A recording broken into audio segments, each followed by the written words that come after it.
Ciclomotores agora, aqueles que, as cinquentinhas, né? Vou colocar aqui, ó, cinquentinhas, 50 por hora, 50 cilindradas, que exige que o condutor tenha a ACC, pelo menos, com a categoria A também pode, né? Esses ciclomotores, hein, eles devem ser conduzidos no centro, olha que interessante, no centro da faixa mais à direita da pista. Como é que é isso, hein? Aqui para nós, você tem aqui três faixas, vou até colocar aqui, ó, faixas A, B e C. Essa faixa mais à direita aqui, ó, o ciclomotor tem que transitar no centro dela. Pega aqui o meio dela certinha. É o trajeto aqui que esse ciclomotor tem que seguir. Se porventura essa faixa mais à direita for de circulação exclusiva para um determinado tipo de veículo, aí o ciclomotor vai usar a faixa adjacente, ou seja, a primeira faixa, né, coladinha nela ali. Então, se essa aqui for exclusiva, vamos supor lá que está para ônibus, bacana, o ciclomotor vai usar essa aqui, ó, que é a faixa adjacente.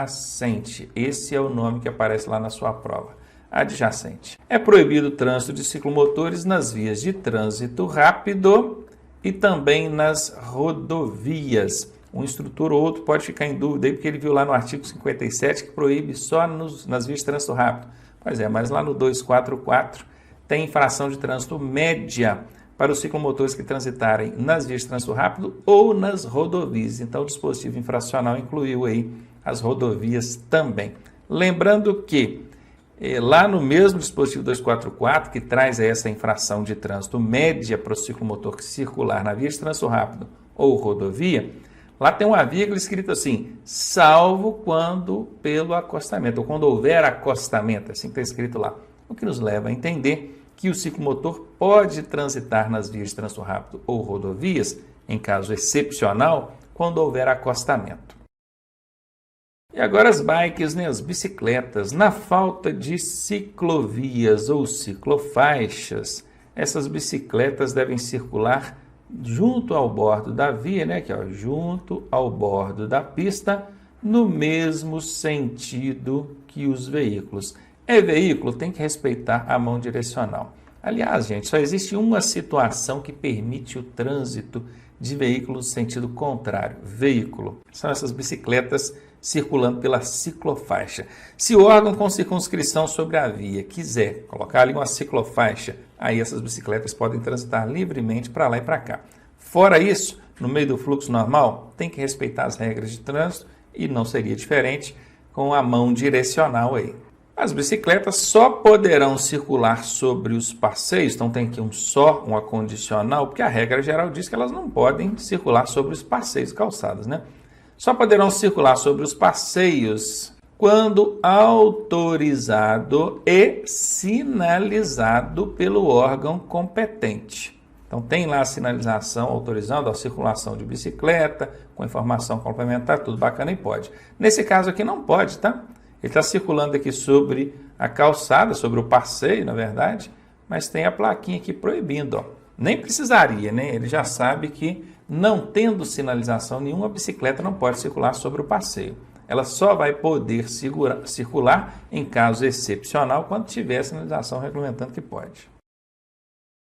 Essa aqui já está bem batida para a gente, né? Que é a distância de 1,5 m dos ciclistas, tem que preservar os condutores ao passar pelo ciclista, manter aí 1,5 m de distância. O problema é que na maioria das vezes, em cidades de pequeno porte principalmente, em cidades do interior, né?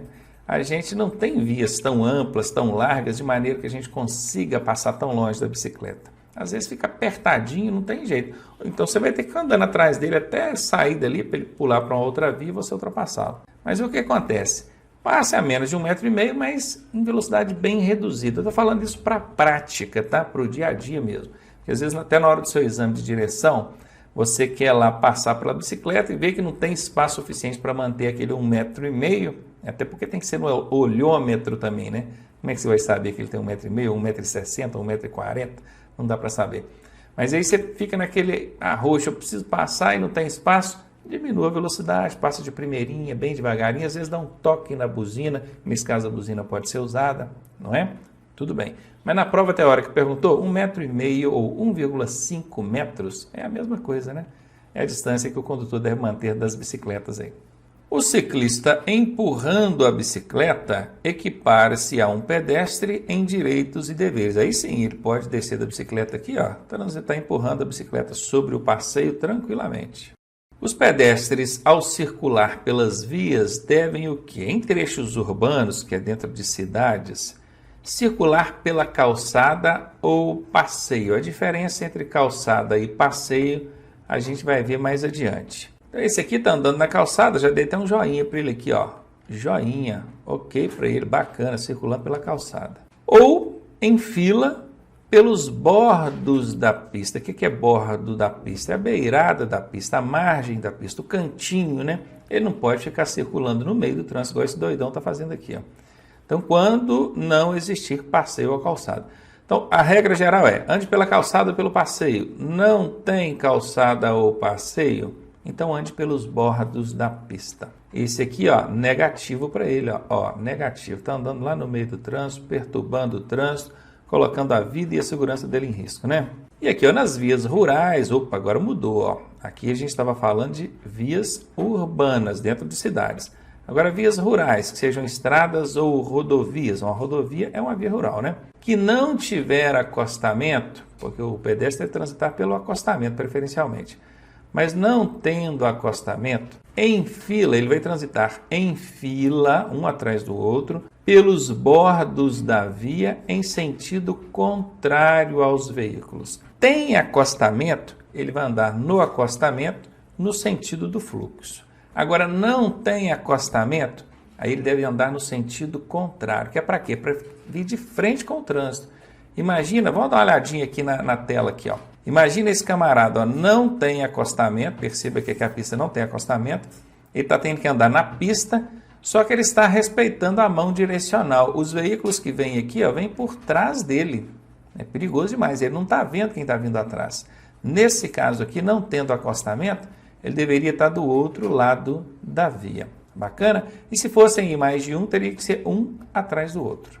Ainda falando sobre os pedestres ao circular pelas vias devem atravessar na faixa própria, ou passarela, ou passagem subterrânea, quando estas existirem numa distância de até 50 metros à direita ou à esquerda. Pegaram aí? Ou em sentido perpendicular ao eixo da pista, se não houver faixa ou travessia própria para ele. Então, bacana. O que é esse sentido perpendicular ao eixo da pista? Vou mostrar aqui agora, olha. Isso aqui, ó, esse pedestre aqui embaixo, ó, vamos imaginar esse rapazinho aqui, ó. Ele quer atravessar para o lado de cá. Como é que é a travessia perpendicular? Essa aqui, ó, ela é retinha, ela pega de um lado, vai ao outro. O que seria algo diferente disso e errado? Seria isso aqui, ó, que é a travessia diagonal. Percebam que quando ele atravessa de forma diagonal, ele permanece por um tempo muito maior e por uma distância muito maior na pista de rolamento, onde os veículos circulam. Então, o perpendicular é o adequado, o diagonal é o errado. E agora falando de motocicletas e similares. Aí envolve motonetas, ciclomotores e vai. Para conduzir esses veículos, o condutor deve utilizar o capacete com viseira ou óculos de proteção. Isso tanto para o piloto quanto para o garupa. Bacana? Então, o óculos tem que ter viseira, o capacete tem que ter viseira. Se não tiver viseira, se for esse tipo de capacete aqui, ó, aí ele precisa ter o óculos de proteção. Claro que é um óculos próprio, não é um óculos qualquer. O óculos de sol, por exemplo, aquele óculos de lentes escuras, ele não substitui o óculos de proteção para o motociclista. Também não pode ser aquele óculos utilizado como EPI, que é o equipamento de proteção individual. Pode não, tá? Tem que ser o óculos próprio. Esse que vocês estão vendo na imagem aí, que é para pilotar motocicletas ou similares. O condutor precisa segurar o guidão com as duas mãos, exceto, obviamente, né, quando ele for fazer um sinal, né, vai dobrar a direita, dobrar a esquerda, ele pode tirar uma mão para poder fazer o sinal ali. Que o sinal, né, que vai mudar a direção pode ser tanto por meio da luz indicadora de direção, como por sinal de braço, isso a gente já aprendeu. Ele precisa utilizar vestuário adequado. Bom, isso é o que está no Código de Trânsito, né? Só que vestuário é esse? Ainda não foi regulamentado. Quem regulamenta isso é o CONTRAN, e o CONTRAN ainda não o fez. Desde 1998 que essa regra existe no Código, ou seja, já tem mais de 20 anos, e até hoje o Conselho Nacional de Trânsito não conseguiu regulamentar qual é o vestuário para as motocicletas. Regulamentam tanta coisa desnecessária e inútil, né? Uma coisa importante, igual é o caso do vestuário para esses usuários desse tipo de veículo, ainda não foi regulamentado. E justamente as motocicletas, que hoje já acendeu aí uma luz vermelha, aliás, uma luz roxa, né? Porque de cada 4 acidentes de trânsito, não estou dizendo com vítima, não, acidentes, aconteceu o acidente, de cada 4 casos, 3 envolvem motocicleta, ou seja, 75% dos acidentes de trânsito hoje envolvem uma motocicleta ou veículo similar. É brincadeira, né? Ainda falando de motocicletas ou similares, diz que os passageiros desses veículos só podem ser transportados em sidecar, que é o carrinho lateral aqui, né? Sidecar é o carro lateral. Ou então em assento suplementar atrás do condutor. É o padrão, né? Esse padrão aqui, ó, vai ser transportado atrás do condutor, bacaninha, sem problema. Uma pergunta, uma dúvida para vocês. Imagine que esse garupeiro aqui, ó, esse passageiro da motocicleta, está sentado de lado, com as 2 pernas para o mesmo lado, em vez de ficar aqui montado na motocicleta. Será que ele estaria cometendo infração de trânsito? Olha, eu até lancei isso aí um tempo atrás como desafio, né, no nosso canal lá, e o pessoal ficou bastante em dúvida. Na verdade, não existe uma infração de trânsito para essa conduta. Não tem lugar nenhum que diz que o passageiro tem que ir montado na motocicleta. O montado é quando ele coloca uma perna de um lado e uma perna de outra. Não tem lugar nenhum também que diz que ele não possa ir sentado, que é com as 2 pernas para o mesmo lado. É perigoso? Não sei. A gente dependeria de fazer uma análise técnica com a situação dessa para ver o que é mais perigoso ou menos perigoso. Se considerado uma situação de risco, até poderíamos enquadrar aí no artigo 169 que eu dirigi sem atenção ou sem os cuidados, né? Dirigir sem os cuidados necessários, e aí seria uma infração leve também. Mas aí já seria inventar moda demais. Hoje eu posso dizer para você o seguinte: não existe infração de trânsito por sentar na motocicleta, que é com as 2 pernas para um lado só. Porque se fosse uma perna de um lado ou de outro, é montar, você já aprendeu isso. E a observação aqui diz que ele tem que utilizar o capacete de segurança e vestuário de proteção. Bom, capacete com viseira, tá? O garupeiro também tem que usar capacete com viseira, e a viseira tem que estar fechada.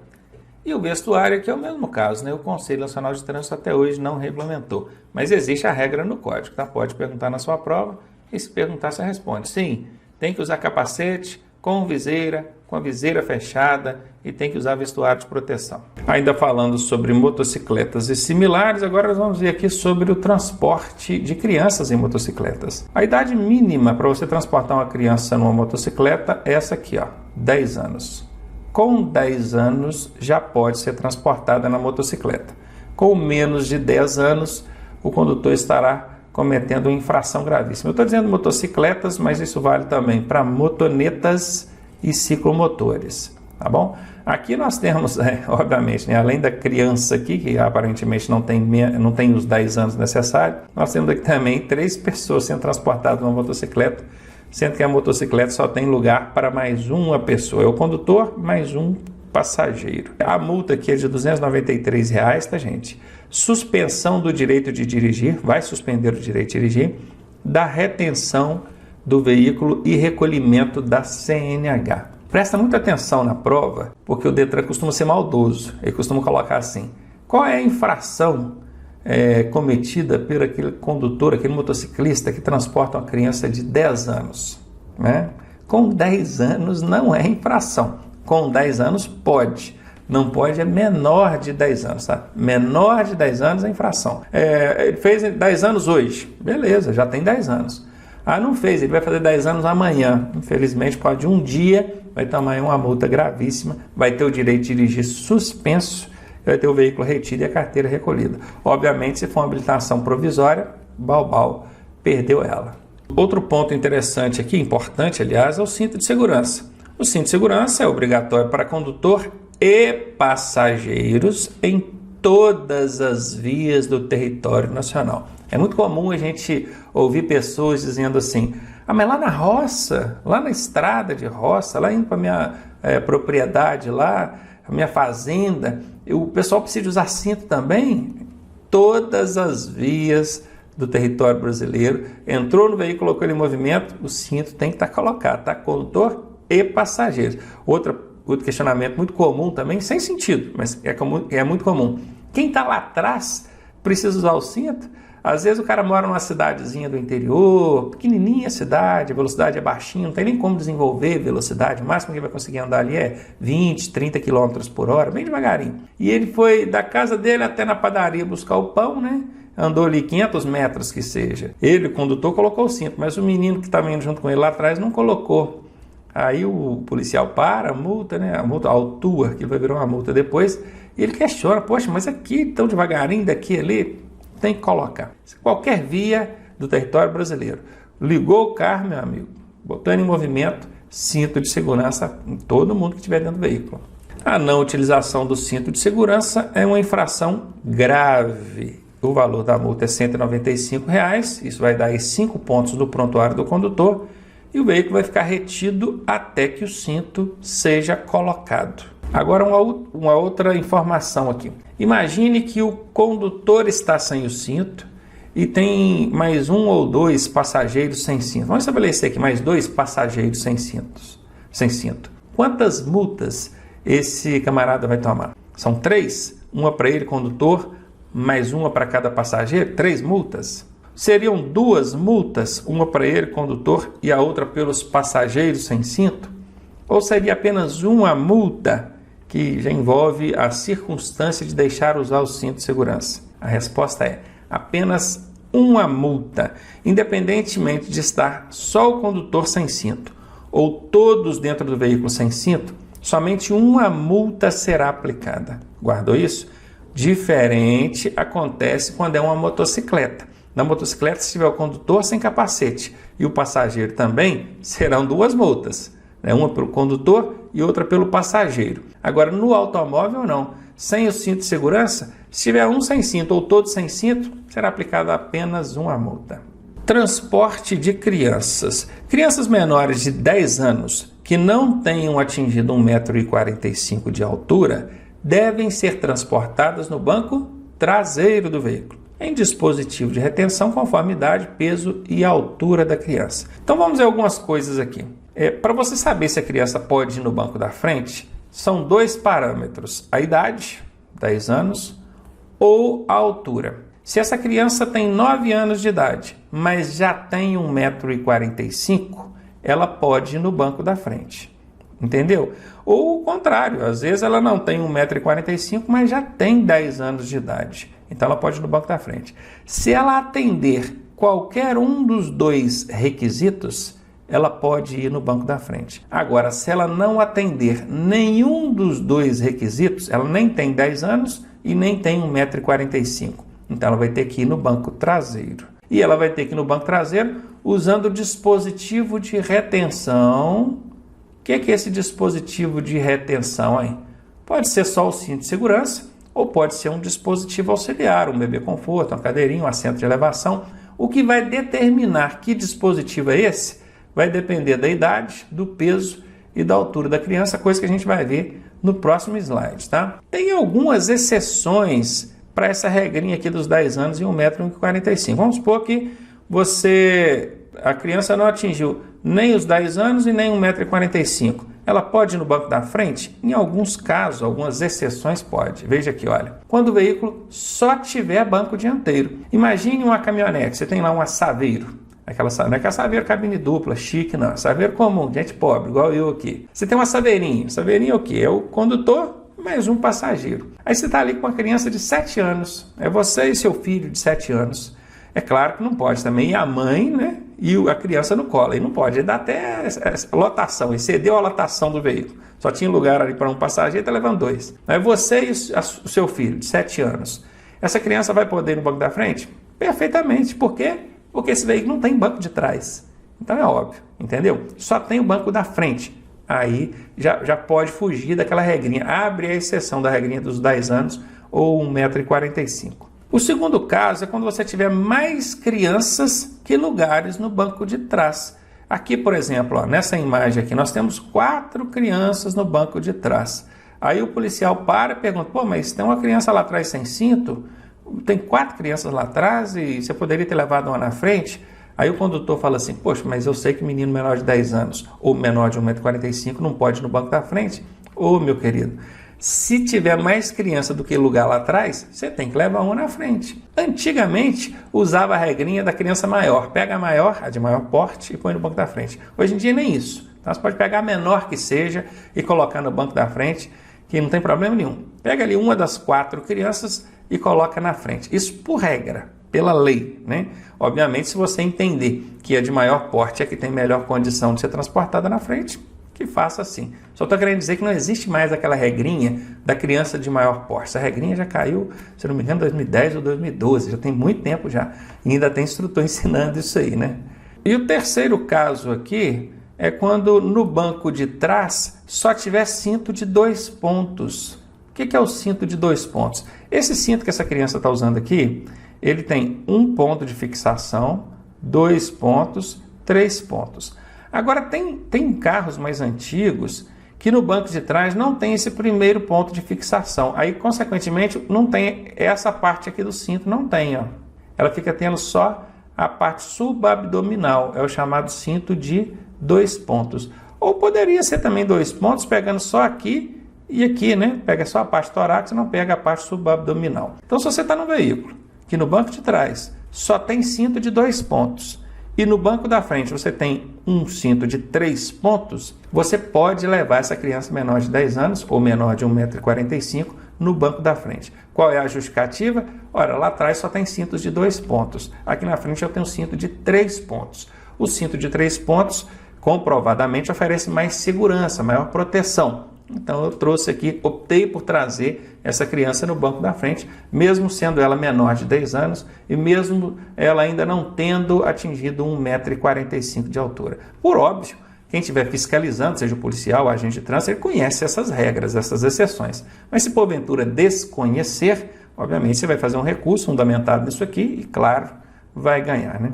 Então, exibido aqui para vocês quais são as circunstâncias em que a criança tem que ir no banco de trás e quais são as exceções, vamos prosseguir aqui falando agora sobre os dispositivos auxiliares de retenção. Aqui eu coloquei de segurança, dispositivos auxiliares de retenção. Vamos colocar assim para ficar melhor compreendido. O primeiro dispositivo auxiliar de retenção é o bebê conforto. Ele vai ser utilizado desde o recém-nascido até a criança que tem 1 ano de idade, até ela fazer 1 ano de idade, né? Quando ela faz 1 ano de idade, ela já pode sair do bebê conforto e ir para a cadeirinha. E não é só a idade não, tá? É peso também, porque às vezes a criança está lá com 10 meses de idade, ela ainda não fez 1 ano, mas já está pesando 13 quilos. Então, quer dizer, já está na hora de passá-la para a cadeirinha.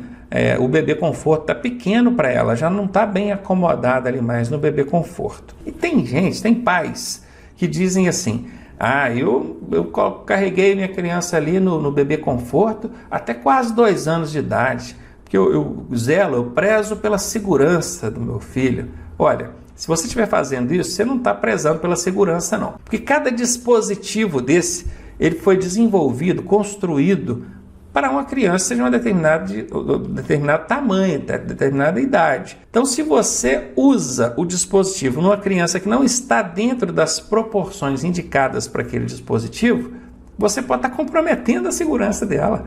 Ao invés de você estar aumentando, você vai estar diminuindo a segurança. Então, não precisa inventar moda, não. Apenas cumpra o que a regra já determina. Esses dispositivos são testados incansavelmente para ver o que eles suportam de peso, tamanho da criança. Então, vamos observar aqui idade e peso conforme já regulamentado, tá? Então, aqui o bebê conforto até 1 ano de idade e crianças de até 13 quilos. Lembrando que o bebê conforto, ele é colocado preso ao cinto lá do banco de trás, ou então a Isofix. Isofix, para quem não sabe, são pontos de fixação ali, não são todos os carros que tem, mas muitos carros têm, inclusive na hora de você comprar, é importante observar se tem o Isofix, aí você vai prender o dispositivo auxiliar de retenção, que é o bebê conforto, nesses pontos do Isofix, fica muito mais seguro, né? Ele precisa estar no sentido oposto, né? Vamos supor que está todo mundo sentado aqui, ó, tem uma pessoa sentada no banco aqui, olhando para frente, e o bebê conforto está no sentido oposto ao da marcha do veículo. Se o veículo anda para frente, essa criança está olhando para trás. Ela está olhando o vidro traseiro do carro. E é só o bebê conforto que é colocado nessa posição oposta, tá? Os outros dispositivos são colocados na posição normal. Aqui nós temos a cadeirinha, que é para aquela criança que já atingiu 1 ano. Ela já chegou no 1 ano de idade. Então já posso tirar ela do bebê conforto e passar para a cadeirinha. Pode observar que agora a criança já está no mesmo sentido dos demais ocupantes do veículo. Ela está olhando para frente naturalmente. Essa cadeirinha ele vai usar até fazer os 4 anos de idade. Fez 4 anos, ele já pula para o assento de elevação, que é o próximo que a gente vai ver. Mas além da idade, você vai observar também o peso. A cadeirinha ela é adequada para crianças que tenham entre 9 e 18 quilos. Vamos agora para o assento de elevação. O assento de elevação ele é para aquela criança que já fez 4 anos e ainda não passou dos 7 anos e meio. Ela está entre 4 e 7 anos e meio. E peso entre 15 e 36 quilos. E crianças que tenham menos de 1,45 m. Se ela já estiver excedido qualquer uma dessas condições, ela não precisa mais do assento de elevação. Vamos imaginar que uma criança tem aí 6 anos de idade. Mas ela já tem 1,45 m. Se ela já tem 1,45 m, ela não precisa mais do assento de elevação. Ela pode ir só com o cinto de segurança. Entenderam? Se ela atender qualquer uma das condições, se ela exceder qualquer uma das condições aqui, ela fica dispensada do assento de elevação. O assento é para crianças entre 4 e 7 anos e meio, ou que tenham 15 a 36 quilos, ou que tenham menos de 1,45 m. Então vamos supor que uma criança de 6 anos, que ainda não tem 1,45 m, mas que já tem 36 quilos, ou 37 quilos, ela precisa andar no assento de elevação? Não, porque ela já excedeu essa faixa de peso. O assento de elevação é para 15 a 36 quilos, é para 4 a 7 anos e meio, e é para crianças menores de 1,45 m. Se ela já tiver 1,45 m, ela já é dispensada do assento de elevação. E ao contrário do que muitos imaginam, o bebê conforto, a cadeirinha, é um dispositivo de retenção para proporcionar maior segurança. Mas o assento de elevação em si não proporciona maior segurança, não. Ele só aumenta não. Ele faz com que o cinto de segurança tenha a devida eficácia. Entenda por quê. Vou mostrar aqui na tela para você. Se você tirar o assento de elevação dessa criança, ela vai ficar mais baixa aqui e o cinto de segurança vai pegar no pescoço dela. E o cinto não pode pegar no pescoço, ele tem que pegar no ombro e no tórax. Então o assento de elevação ele serve unicamente para elevar a criança, levantar a criança, fazendo que o cinto pegue no ombro e não no pescoço. Tanto que se você estiver transportando uma criança lá atrás, entre 4 e 7 anos e meio, no cinto de 2 pontos subabdominal, você não precisa do assento de elevação. Por quê? Porque não faz sentido. O assento de elevação é só para elevar a criança para o cinto não pegar no pescoço, o cinto tem que pegar no ombro. Mas no seu caso só tem cinto de 2 pontos lá atrás? Cinto de 2 pontos subabdominal, que ele pega só embaixo aqui, Ele não pega no tórax. Para que você vai levar a criança? Você vai atrapalhar ali a eficácia do cinto subabdominal, que já não é tão bom, que é cinto de 2 pontos. Aí você vai colocar um assento de elevação. Então entenda isso. O assento de elevação ele é dispensado quando o banco lá de trás ele só tiver cintos de 2 pontos subabdominais, é que ele só pega embaixo. Nesse caso não faz sentido usar o assento de elevação. E aqui um último caso, que é quando a criança já passou disso aqui, Ela já tem mais de 7 anos e meio, vamos supor, ela tem 8 anos, 9. Se ela já tiver 10 anos, ela pode ir no banco da frente, Mas ela é menor de 10 anos, veja, menos de 10 anos, já tem 8 ou 9, então ela vai no banco traseiro, o único dispositivo de retenção que ela vai usar é o cinto. Aí já não precisa mais de dispositivos auxiliares de retenção. Outro caso é aquela criança que já não precisa mais do assento de elevação, Ela vai ficar só no cinto mesmo. Ela já tem aí 1,45 m, ou já excedeu essa faixa de peso, Então ela vai usar aqui só o cinto, não precisa do assento de elevação. Então, de olho comigo aqui na tela. Você vai fazer o seguinte, o primeiro dispositivo que a criança usa é o bebê conforto. Bacana? Depois ele passa a usar a cadeirinha. Bacana. E por último, o assento de elevação.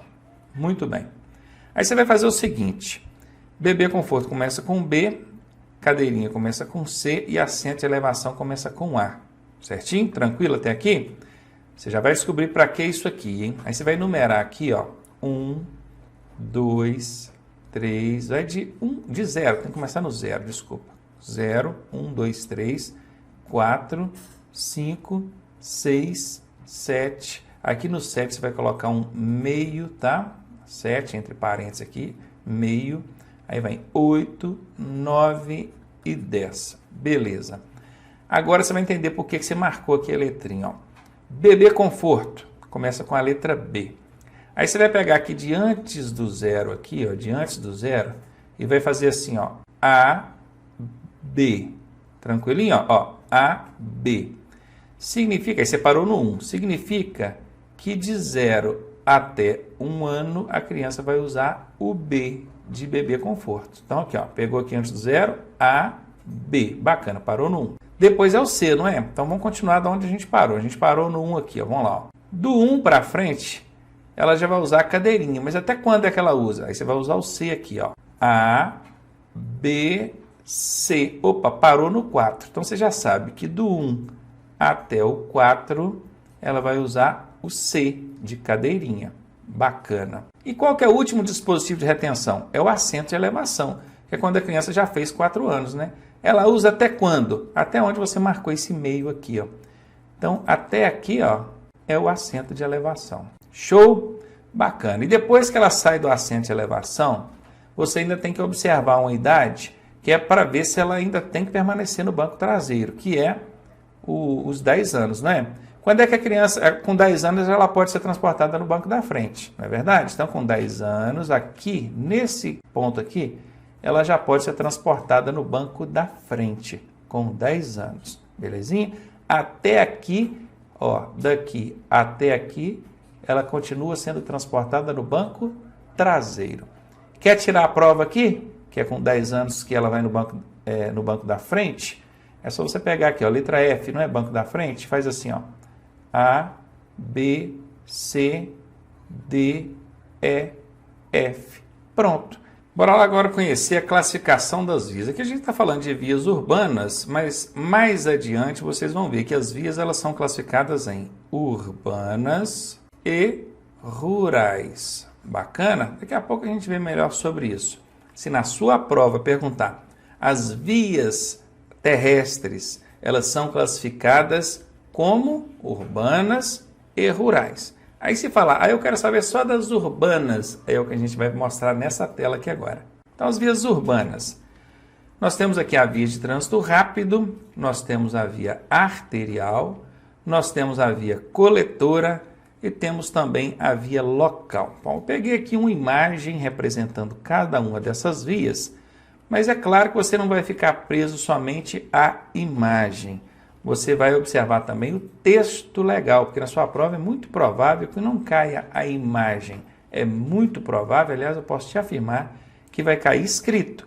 Então tá aqui, ó. As vias de trânsito rápido, elas têm como características principais essas aqui, ó. Acessos especiais. Por que acessos especiais? Porque você só entra ou sai de uma via dessa por meio de acessos especiais. Elas não têm cruzamentos. Você não consegue, observe que aqui, ó, quem está transitando numa via dessa aqui, não consegue pegar e sair aqui dela, ó, não consegue, ó. Tem um obstáculo físico, tem uma mureta, um gradil, qualquer coisa. As vias de trânsito rápido não dão acesso a áreas lindeiras, ou seja, áreas às margens da via pública. Não tem acesso. Nesse caso aqui, perceba que a pista, ó, tem 1, 2 faixas, mas nesse ponto aqui ela tem uma outra faixa, não tem?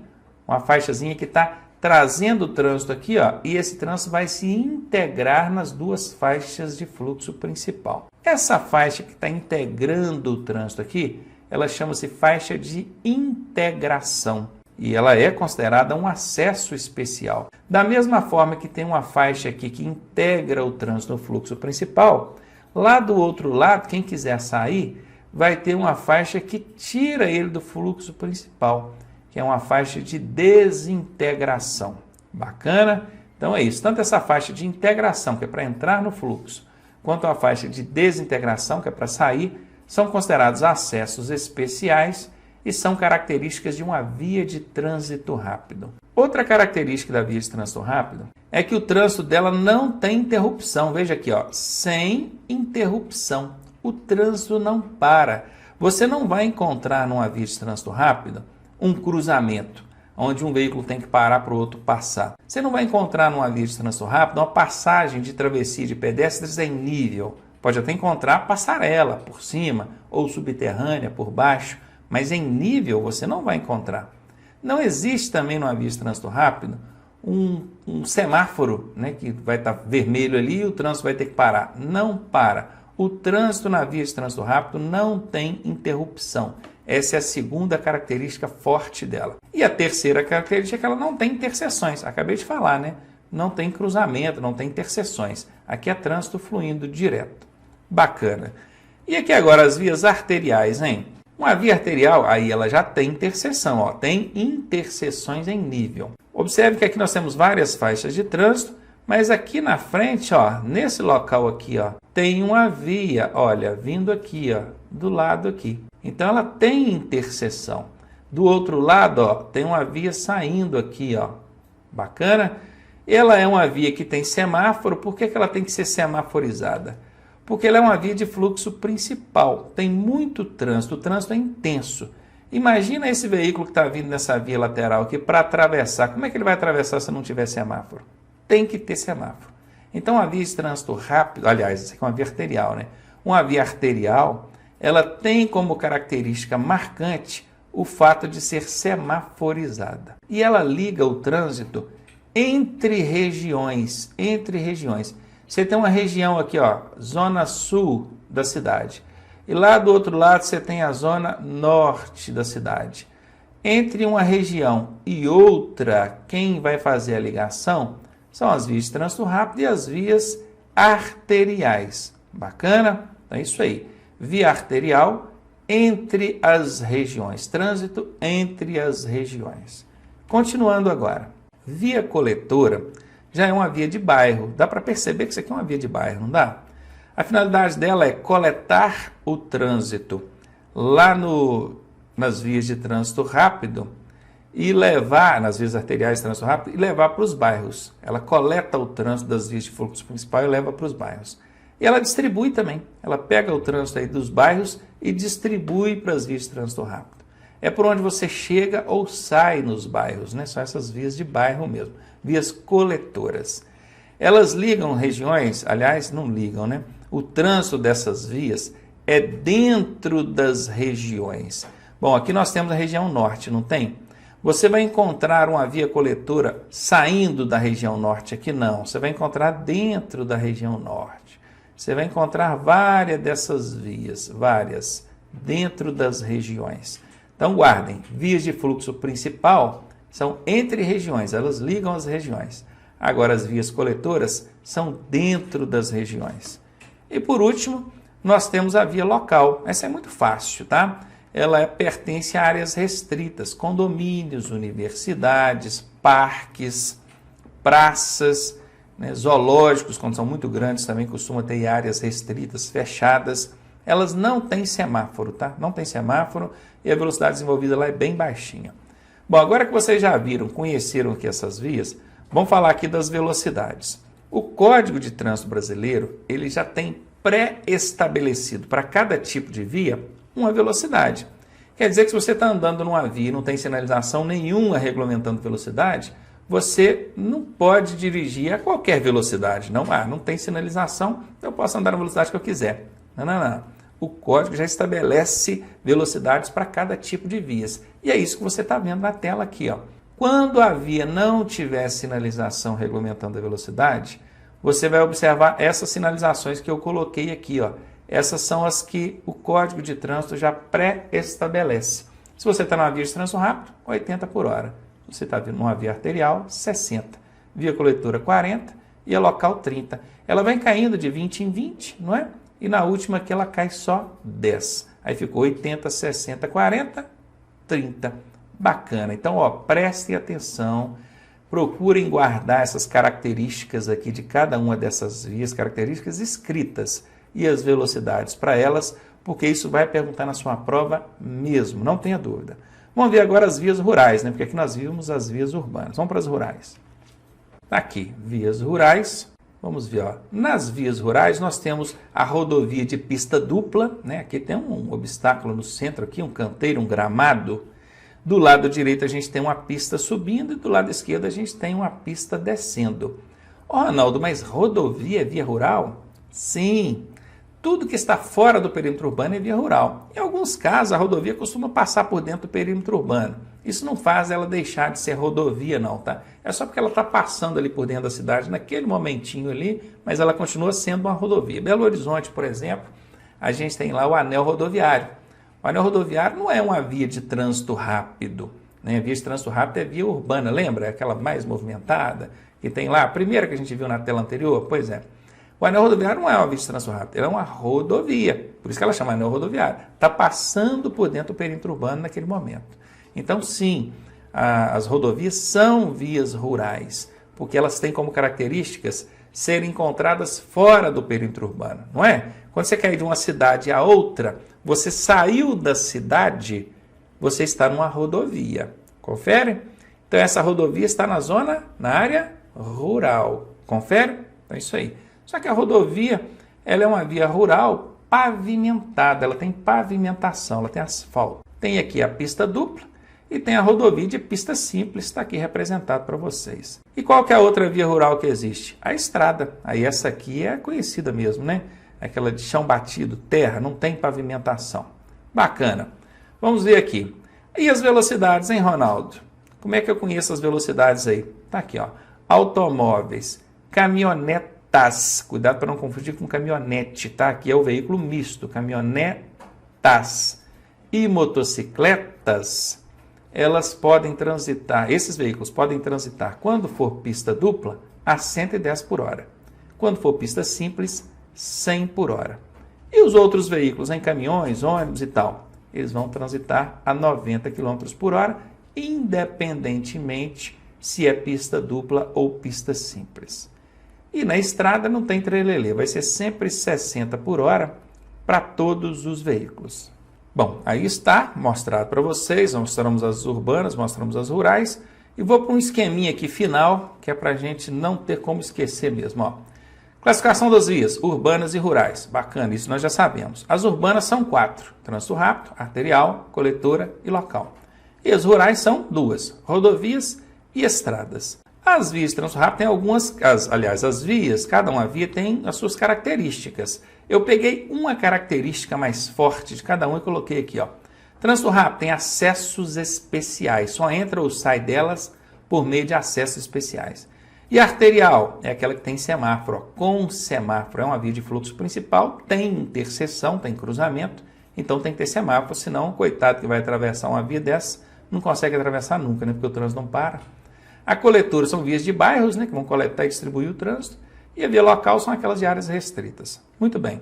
E as rodovias, hein? A rodovia, elas são vias pavimentadas, a característica principal dela é ser pavimentada, e a estrada é não ser pavimentada.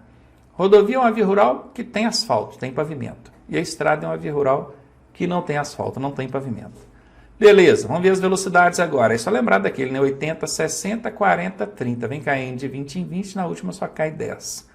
E a rodovia?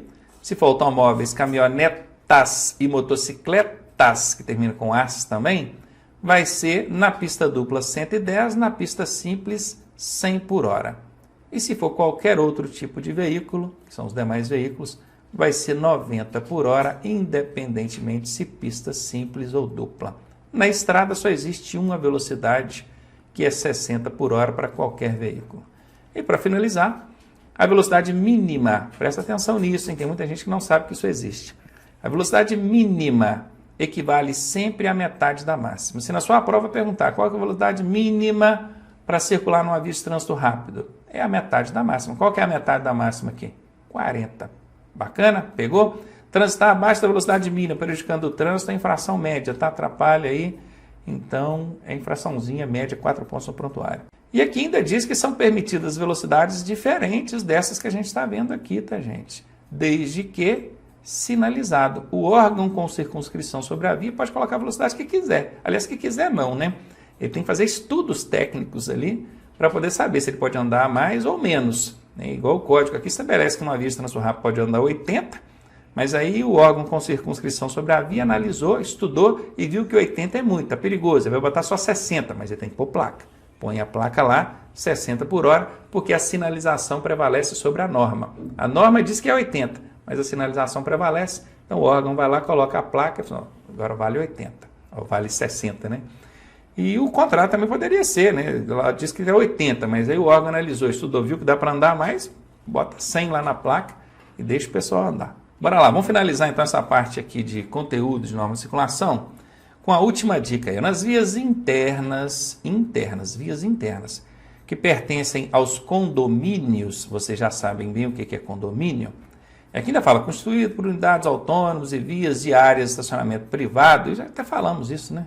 Vias de área de estacionamento privado de uso coletivo, a sinalização de regulamentação da via será implantada e mantida por conta do próprio condomínio. Já vimos falar disso lá para trás, só reforçando aqui para você.